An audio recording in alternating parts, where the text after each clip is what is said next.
ইউক্রেনে যুদ্ধের পর প্রথমবার ভারত সফরে রাশিয়ার প্রেসিডেন্ট পুতিন।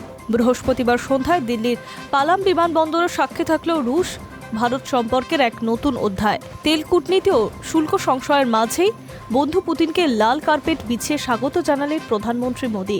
অন্যদিকে পুতিনের দিল্লি পৌঁছানোর আগেই ভারতের সঙ্গে বাণিজ্য সম্পর্কে জিইয়ে রাখার জন্য নতুন প্রতিরক্ষা চুক্তির কথা ঘোষণা করেছে আমেরিকা।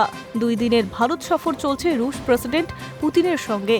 এই সফরের মাঝেই নিজেদের বন্ধুত্ব জানান দিচ্ছে আমেরিকা।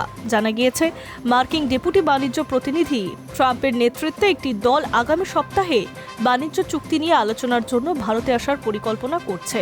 যদিও এই দলে আর কে থাকবেন সেই বিষয়ে এখনো পর্যন্ত কিছু জানা যায়নি।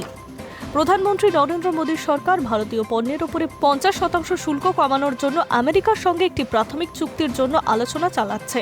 এই শুল্ক দেশের অর্থনীতির মূল ক্ষেত্রগুলিকে সমস্যার মুখে ফেলছে বারবার। ভারতের তরফে বারবার বলা হয়েছে এই বছরই বাণিজ্য চুক্তি করার ব্যাপারে আশাবাদী তারা, কিন্তু তার জন্য আগে বাণিজ্য চুক্তির কাঠামো জরুরি, যার সাহায্যে শুল্ক নিয়ন্ত্রণ সম্ভব। পুতিন আসার আগে ভারতীয় নৌবাহিনীর MH-60R6 হেলিকপ্টারের জন্য ভারত এবং মার্কিন যুক্তরাষ্ট্রের মধ্যে একটি প্রতিরক্ষা চুক্তি স্বাক্ষর হয়।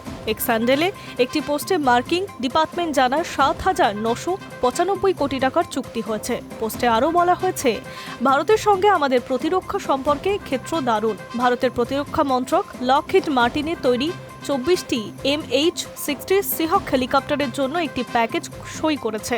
$946 মিলিয়ন এই প্যাকেজ ভারতীয় নৌবাহিনীর সামুদ্রিক ক্ষমতা বৃদ্ধি করতে পারবে। যদিও পালামে নামতেই পুতিনকে জড়িয়ে ধরেন মোদী। নিজের গাড়িতে চাপিয়ে পুতিনকে বিমানবন্দর থেকে বের করেন, বুঝিয়ে দেন মার্কিন ভ্রুকুটিতে ভীত নয় ভারত। I news network.